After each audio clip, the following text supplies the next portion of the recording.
It's not just about the recipe. It's about how to cook, plan a meal, throw a party. I'm Vicky, and this is Meals and Entertaining for Regular People. Okay, to get a feel for food, you need to ask yourself a couple of questions to start knowing it, to knowing your food item.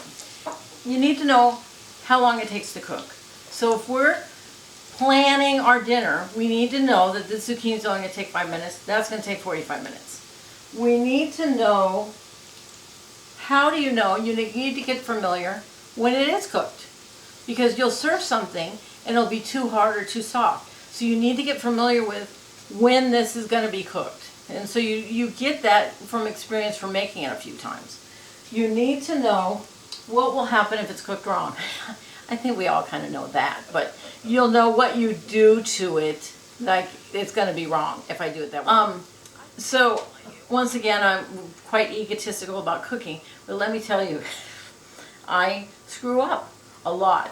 And then we'll eat the dinner, and I expect every dinner to be so good, and I'm telling you, I'm crushed when I do it.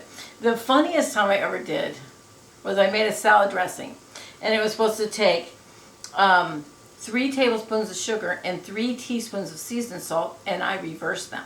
So this much salad dressing with 3 tablespoons of salt in it, I went, and my husband, he wanted that dang salad so bad that I ruined, he ate it anyway.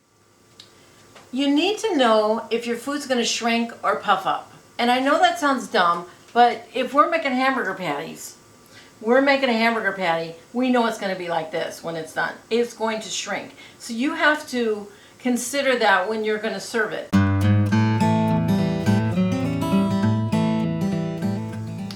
I would like to give you a little mental tool to use when you're picking something out or deciding on a serving. It's taking a plate. So take a plate. I probably should have grabbed one.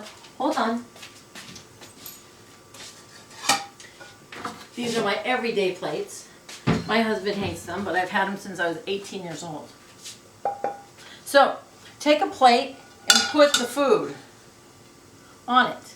You know, so you go, okay, I'm buying a piece of fish, and it looks like I need this much to feed 3 people, or this much per person. And when you put it on the plate, you go, that's a lot of fish. You know, or if we're doing potatoes, you know, if it fits in your hand, a potato's not going to shrink. You know, if it fits in your hand, that's a good amount. Do I really need to make this many potatoes? You know, if I have this 6 servings like this. So I always thought this was, I mentally do that at the store sometimes. If I was at the fish counter, I take my plate and I go, it's too much, or not enough. And so a simple little, oh, it's got chip in it. 20 years, what the hell? Oh wait, how old am I? 40 years. These are 2 things, these are not the most important things. Can it be frozen? Oh, so I care about that. So I want to always think about what I have here that I could stick in the freezer for the next time. Because one thing that I'm going to say every single episode, and you guys are going to hate it and go, oh God, here she comes again. If I'm going to make one, I'm going to make 2. Because now I got tomorrow night's dinner. Oh, no, I'm sorry. I would never cook. I've got next week's dinner. It's in the freezer. I can pull it out when I need to. It's just that if you're going through that effort, you're making that mess. One thing I would never do, make 2 of course, is the zucchini. But if I'm doing a casserole or whatever. So if your food item, a pork loin, for example, I use pork tenderloin. So the tenderloin is, if you look at a pork chop, sometimes they look half and half, half whiter meat and half darker meat. The darker meat is the tenderloin, and that's like a filet mignon on a pig, or I really know my stuff. So pork tenderloin, it puffs up and feeds more people than you think.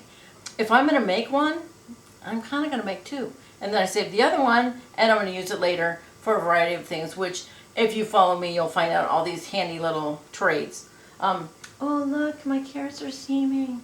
So the last thing I care about, and I totally care about this, and is if it's germy. Is it germy? Because if it's germy, you treat the food different. because you don't want to get any botulism or God knows what that comes on like a chicken. So now they're actually saying, don't wash your chicken. Because everybody washes your chicken and then you put it on. Well, what happens? And I've always thought about this, that we dry it off and then we drip or we do whatever. Now they're saying take it out of the package, just set it where it's going to go, which I'm pretty much lazy, so that's great for me. Oh no, don't wash it, because you're getting chicken germs all over the sink. So people, this is a big compliment, people that are germ freaks and worry about things like that love eating in my house because I wash my hands all the time. So I really would have probably washed my hands twice now because I feel stuff on them. But then you couldn't see me if I walked over there. So let's talk about cooking temperatures. If you don't have a recipe, sometimes, say for example, I give somebody some sort of casserole and they go, what do I cook it at? So if I'm teaching you how to cook without a recipe, we've got to have kind of a feeling for when we stick it in the oven. So I'm primarily talking about in the oven cooking.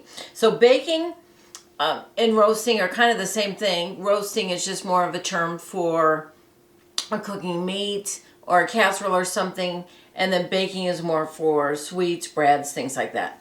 So we got to think about it as a whole. If it's big and dense, if we have a high temperature on the outside, it's going to burn on the outside and it's never going to get cooked in the middle. So things that need to cook for a long time have a lower temperature. So we've got a 300 and 325 degrees. Those will generally be for a turkey, something that goes in there for a long time. And then rule of thumb for most casseroles is 350 to 375. I kind of think if it's a thinner casserole, I might want to get a little color on it, go 375. The 450s are things that are going to cook and brown fast on the outside, something thinner. Let's say if I was sticking in some appetizers that are pre-breaded, they're teenier. So those are going to cook faster and at a higher degree. So think about it as a thickness. And then there's a rule of thumb, another rule of thumb that my mom told me. How do you know when a casserole's done? When it bubbles in the middle. So if you put it at 350, which is a good 350, 375, something dense, so a nice lasagna. If it bubbles in the middle, that means it's cooked all the way through. When I'm baking a pie, and you know it has the little slats, if it bubbles in the middle of the slat, you see it bubbling around the outside, but if it bubbles in the middle, then it's going to set up really nice, that blueberry. And dang it, if I take it out too soon, it'll be still a little runny. So there's something to do with that, and that's not an official thing, and it's not a proven method or whatever, but it's just a good rule of thumb. Some things you cook with the lid on, and think about that. If we're cooking with the lid on, we want to get a little thing going inside and keeping the heat in. We cook things with the lid off, we're letting them evaporate. So if we want to keep the steam in, we would do that. So you're just going to have to play with it. And also your oven could be different, and it could have a different altitude, so those are different. So those are different rules also. But a good rule of thumb, you can never lose at 350. Okay.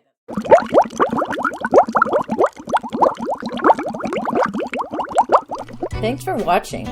Please visit my website, mealsandentertaining.com, and see my available ebooks. Plus, subscribe to my channels, and don't forget to follow me, like me, or love me.